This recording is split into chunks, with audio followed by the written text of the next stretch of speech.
Well, hello, everybody, and welcome to this episode of Classroom Matters with me, your host, Christy Houle. And I am so excited for our guest today for many reasons. So today on the show, I am going to be talking with Dr. Stephanie Ryan. Dr. Ryan, and Dr. Ryan, I know in some of your stuff, people call you Dr. Stephanie because you work with the little bitties, and some call you Dr. Ryan. So I want to make sure. Dr. Stephanie's fine since I do work with the little bitties. That's so great. So Dr. Stephanie is a chemist, a boy mom, which I think is extremely important to know, and a social media influencer who enjoys using her background to create educational products and content. Now, although Dr. Stephanie is an academic at heart, she is very passionate about learning through play. So we're going to dive into a lot of that today as well. She can be found helping young kids explore the fascinating world around them. Over the years, Dr. Stephanie has taught science to all age groups, both in and out of the classroom, from toddlers learning about their world around them, all the way to college students who are trying to define their world. She's an active member of the chemistry education community and is currently a committee member of the International Activities Committee for the Division of Chemical Education. And she's an author as well. She's just doing all kinds of things. So, Dr. Stephanie, welcome to the show. It's just amazing to have you here. Thank you so much. Thank you so much for having me. So I'm so excited. There's so many things I want to talk about with you today. But let's start with just let our listeners know a little bit about your background and sort of how you got to the point to doing what you're doing today. Yeah, so I am a curriculum developer, and I also write assessments for standardized tests and for textbooks. So, all those questions at the end of the textbook of every chapter, I help write those and make sure that they're really assessing what a student is understanding and not just a, hey, gotcha question. And so I work on those. And when I had a child, I noticed he was playing with his toys and he sorted things by color. And I don't know what it was about that moment, but seeing a pile of orange toys just clicked for me. And I thought, wait, chemistry is a lot like that. You can sort things into categories. You have atoms or molecules, you have mixtures or pure substances. And so I went through and made a PowerPoint slide of all the different content in all the sciences that you could do that with.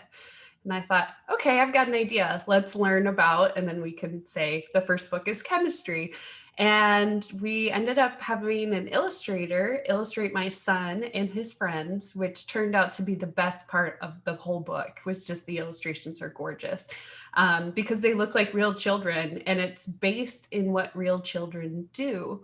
So one of the pages, all the kids are being superheroes, and the question asks about solids, liquids, or gases. And it's an interactive book for parents too.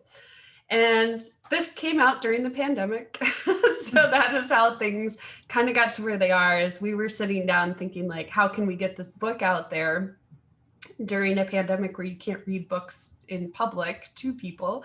And we started an Instagram account. But I noticed that everybody was really liking the experiments and the questions I ask when I do an experiment with my son. And I started to think, wow, this is rough. A pandemic is hard for parents, any parent. And if I'm having a hard time with my 4-year-old, I imagine that people who don't have a science background probably are too. So I took that opportunity to grow that. And now I've got over 11,000 followers there. And I think I'm up at 19,000 on TikTok, of where people just come and look for the videos that they can do at home with things in their kitchen. And during the pandemic, that was really important because, where are you going to get materials? So it was, let's use baking soda and vinegar and see what we can do. But really, it's the parents of making sure that they felt confident in what they were doing. And so that's kind of how I ended up where I am right now. Mm-hmm. Because now you have quite a background in chemistry itself, correct? Mm-hmm. Okay, so what is your background in chemistry? I have my bachelor's and master's in chemistry, and then I have a PhD in learning sciences. So I focused my dissertation work on how students learn chemistry with a focus on math and chemistry, where they intersect. Okay. And I'm so excited to have you on the show because chemistry is scary. I mean, it just is. And even folks that are in education, I think unless you're someone that has an extensive background in chemistry and is really drawn to that, it can be scary. I mean, as you were describing your son with his blocks and you said the word atoms and molecules, I started to get a little, because in solids and gases and liquids, because if you're not dealing with that on a daily basis and you have younger students or younger children, it can be quite scary for parents to try to jump into that world of teaching their children that chemistry is truly all around you. So, why do you think, being a mother, being a chemist, why do you think that teaching chemistry to children is so scary to most parents or just adults? I think it's because of how we were taught chemistry. So a lot of people have had a bad experience with it in school. That was a really hard class for them. They couldn't memorize enough. They didn't understand it maybe. And I think that the phobia developed, much like a math Mhm. phobia. There's definitely a science phobia of where people are like, oh, no, no, no, that's not my background. I'm not going to dip my toe in that at all.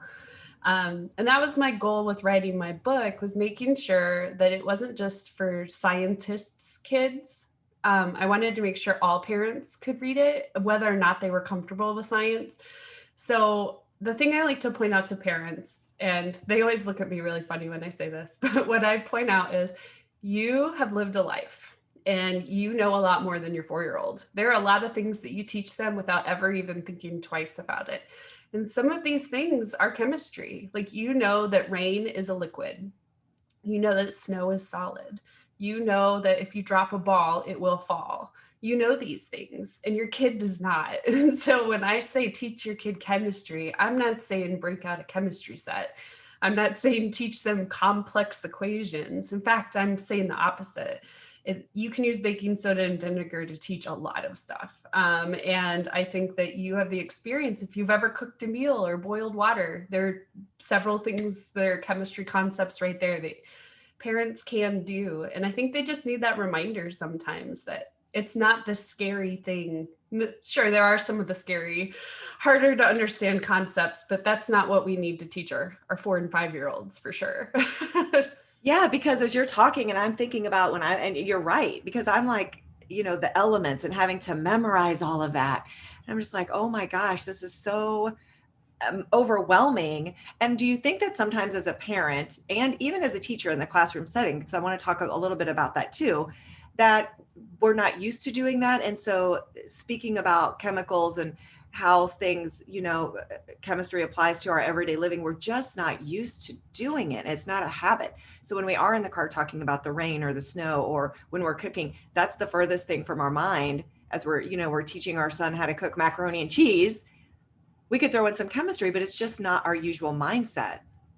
Yeah, and my goal is to kind of change that mindset just a little. I'm not saying we need to add anything. It's just using something that's already happening. So for the macaroni and cheese example, you're boiling water, that is still water. You are boiling it and it's becoming a gas. Some of it is coming up when it gets too hot. And then you've got the cheese melting. That's a physical change. Like when it dries back up and coagulates, it's still a solid cheese. And you can get into chemical and physical changes like that very easily, as long as you're focused on looking for those things. So I like to just remind people that that's something they can do. Yeah. Now you talked a little bit about ages, and in the intro we discussed a little bit about how you go from toddlers to college students, but talk a little bit about what is a great age to really start making this a daily part of your child, or if it's a teacher working with students all day. About what age do you think they're really going to start understanding some of these concepts? I think it's just like, so when you have a baby, you start showing them shapes and colors before they can talk. You can talk that way around them. And whatever age that kicks in for them. But I know like my son talks about solids and liquids and he's 4. So I've been doing that since he's been about 2. So maybe when he was 2, no, I don't think he necessarily got it, but he was building those blocks and then he knew what to look for in making observations and giving evidence for his claims. So just getting in the practice of doing those things one day it clicks and they start to do that too, and looking for things changing, what happened there, and asking questions. Mhm. And I'm assuming, which in turn, then when your child does start middle school, high school chemistry, when those things start presenting themselves in school, they're probably more prepared.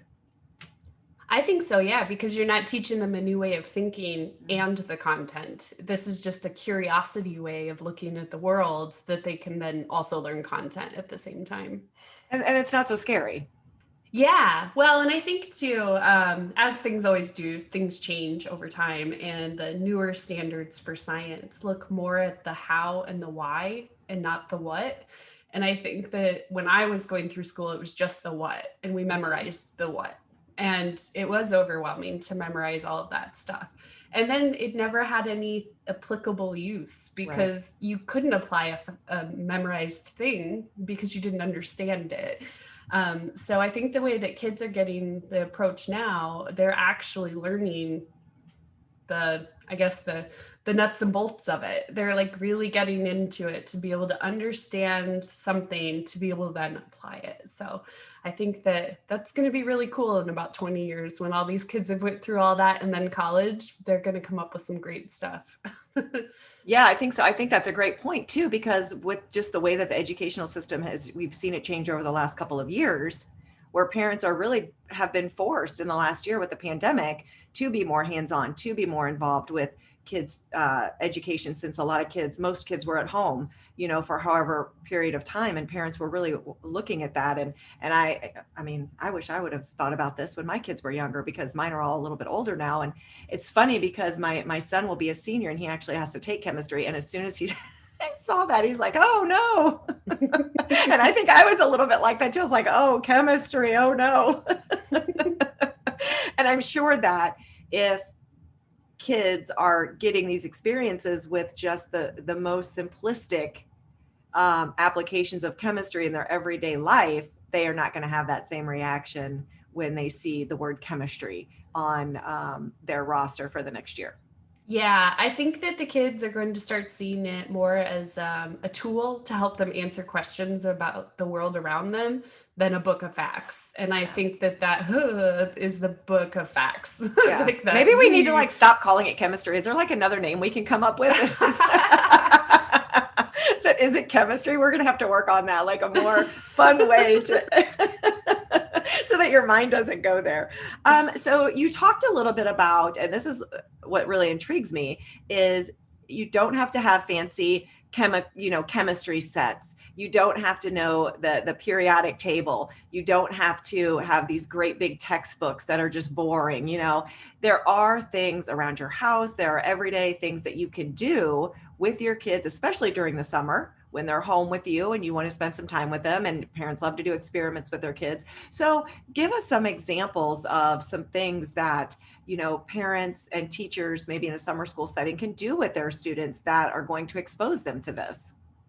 Yeah, definitely. One of the ones like I said, I always like to default to baking soda and vinegar because you can do pretty complex chemistry knowledge like stoichiometry and balancing of equations with just baking soda and vinegar in your house. But you don't have to go that deep if you don't want to. So what you can do is you use baking soda and vinegar and you ask your kids or the students, what is happening? What do you notice? We start with a solid and a liquid, and then there are bubbles. What do you think those bubbles are? Is that a gas? Well, where did the gas go? Is there a way we could capture that gas? And then they can kind of come up with an idea to capture it. Ultimately, I would suggest they end up having a bottle with a balloon on top, but that might not be what they come up with. And it's what they come up with that helps them build that knowledge. But then that balloon fills up and they realize, wow, there's gas there. I didn't see it, but there's something that filled this balloon up. And that really like blows their minds. So then you can take it a step further and do 2 tablespoons of baking soda to 1 milliliter of vinegar, like which reaction blows it up the biggest, things like that. Another one I really like, especially for the summer, I tried it in the spring and it was not warm enough for us to do it, is to make a solar oven to make s'mores outside. And you can challenge your kids to say who can make one that melts the chocolate and the marshmallow first, and like have a contest. And so they could end up looking things up and find that using black paper on the inside of their pizza box will help because it's absorbing the heat, and things like that. And they can really get into it, and it could take all day, but it was fun and it ended with a treat. Yeah. Those are really good examples. And most of those things are just things, I mean, I'm thinking as you're talking that I have most of those things in my cabinet, upstairs, or things you find in the garage, or things you find in your pantry that you bake with on a daily basis. And also as you were giving those examples, I was jotting down some notes because I was thinking you're really truly not just teaching them about the chemistry aspect of it, but you're teaching them about how to develop a hypothesis. You're teaching them about inferring what do you think is going to happen, making predictions, and then doing the experiment, and then of course like the measurement. So talk a little bit about how parents, without being too academic with their kids, can really sort of push some of these other concepts through while they're doing these experiments. Yeah, definitely. So scientists don't just do the science. They also conduct science, which uses all of those science and engineering practices, like you said. Noticing patterns. That is something really easy that we actually do a lot with our kids and don't really call it out as that. You make a macaroni necklace, have them do a pattern with it. We do pattern parfaits because I'm a STEM nerd. But we designate which ingredient is which letter, and then my son will write out a pattern, and he has to keep repeating the layers before he has a snack. And he loves it. He'll ask, "Can we do pattern parfaits today?" But those are things that even just like measuring. So a kid has a 1 cup measuring cup, and then they have a 1/4 cup, and they're trying to pour the water in. Just seeing that overflowed, they understand the difference. The one is more than the other. And just like those kinds of skills, they're just getting used to doing those. And that's just really important for kids. And I think it's something that I know I, as a parent, overlooked as learning during the Mhm. pandemic. I thought, oh, he's just helping me do this. No, he's actually learning something when he plays with the hose. Yeah. Yeah. And all of those components are things that kids, when they get into probably early second grade, third grade and up, they're learning about the scientific process and all of those pieces. And so it's, in my mind, I think it's so fantastic to be having this conversation with you because we can really be preparing our kids to not be so scared and to not look at it when they start doing that in school in an academic sense and knowing all, the pieces of the scientific process are like, oh, I've been doing this for, since I was 4 or 5 years old. We've been doing all these things. Now we just have a name to it. That's fantastic to me. What I think is going to be great is kids who've done this for like the 5 years before going to Hmm. school, they're going to be at school and Yeah. they're going to say, well, there's one more step to this. What if it didn't get what I thought and we need to revise? And it's like, yes, that's what Yeah. we want. And the teacher's head's going to turn around and be like, what? Yes. I always joke that my son's future kindergarten teacher is not going to like me.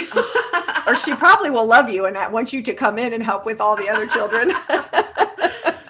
So let's talk a little bit about that. So I know a lot of our listeners are educators, they're parents, and they're thinking as they're listening, okay, this is great. I want to talk a little bit about the resources that you provide for parents and teachers, the books, the information. Where can they get their hands on? What are the resources that you provide? Your books and things like that, and where can they get those? Yeah, so mainly on Instagram, what I do is I do themed weeks, and they often go off of something my son's interested in at that moment. So, like, let's learn about bugs or let's learn about firefighters. And so, what I'll do is I find an expert to talk to in that field to do an activity with the kids. So, they make a video or they talk about what they do for a living. So, you think of like community helpers of what you do in pre-K and K, kind of like that, but online. And then I go on to Teachers Pay Teachers, and I sift through all the stuff to do with that theme to help people find free worksheets. So I don't even look at the paid ones because I know they're great, but parents are looking for free stuff in a pandemic. So I do that, and I obviously give everybody proper credit. And then we do usually an art activity one day and then a STEM activity another day. And then I show books that we have looked through that really highlight the material or show representation in that field, things like that. So that's what the account looks like a lot of the time. Sometimes when I don't have a theme in mind, we just share experiments. Like last week was 4th of July experiments you can do. But yeah, so we do that, and I'm in the process of turning that into a blog for parents in case their kid says, "Hey mom, I'm really interested in bugs." This way you can find it online really easily and find something that someone actually put the work in to find. So it's not just this random information. And then my book is available on Amazon and any local bookstore. You just have to order it. And that is Let's Learn About Chemistry? Yes, Let's Learn About Chemistry. It comes as a board book because it's meant to be given to children when they're very small, but it's not a baby book. So you can also use it with older children. It's just sturdy. And there's an ebook version of it that is only 99 cents. I tried to make it accessible to everybody, and that was as cheap as they let you put it. Yeah. Well, and if it's a board book, then you can have it on the counter a little bit easier while you're doing your experiments. Yeah. I love the book. So where can our listeners, what is your Instagram account, your website? Where can they actually find you? Yeah, my Instagram account and my TikTok are Let's Learn About Science. And my website is letslearnaboutscience.com. Okay. So, and we will also put all of that information in the description page for this episode so that all of the folks listening can really access that. And I can promise you that you're going to have a lot of new followers because it's just really great how we need to start teaching our kids on a daily basis about some of these topics and subjects so that when they do get introduced to them, they're not so scary and they're not struggling. And, because it can be scary when you're sitting in a classroom and you're just being introduced to chemistry for the first time and it's a little overwhelming. So I think that what you're doing is fantastic. I love it. Have been looking at your Instagram account quite a bit because, I have a young one at home that loves to do all of that kind of stuff. So I've definitely appreciated what you're bringing to the world of science and how you're bringing it to us in a more easily done way so that it's not so scary for parents. And, I was thinking earlier in the episode, and I didn't say this yet, but parents are going to be learning alongside their children as well. Definitely. And that is something that I think is also different between when we were in school and when our kids are in school. So when I was in school, if you didn't know the answer, you were told you're wrong. No, that's wrong. And then you might have been put off by it. So being wrong and not knowing an answer was a really bad thing. But now most everybody has smartphones or access to a smartphone. And you can say, I don't know, let's look it up. And it's more normalized to look up things, which I'll give a hint to everybody. Scientists look things up all the time. Most of research is looking things up. And so having kids know that you don't know an answer is really, really powerful to them because they think adults just came out knowing everything they know. Like, wow, you don't know something? Oh, wow, I don't know that either. Look, we're the same. And it shows them that learning is a lifelong endeavor. And I think that's really important to see that if you're learning alongside them, watching a YouTube video, like, I had no idea. That's really cool. Yeah. That really helps. Yeah, I think that's fantastic. And people do look things up. So it's just, everything is shifting unless you have a teenager and then they think you know nothing. For about 3 years. They're like, you know nothing. But yeah, that's great. Well, Dr. Stephanie, thank you so much for being on the Classroom Matters podcast. I'm thrilled that you took the time out to be here. I really, really am. Oh, thanks so much for having me. And this is Christy Houle signing out for this episode of Classroom Matters. And don't forget to check out all of our other wonderful resources on the Educate.Today website.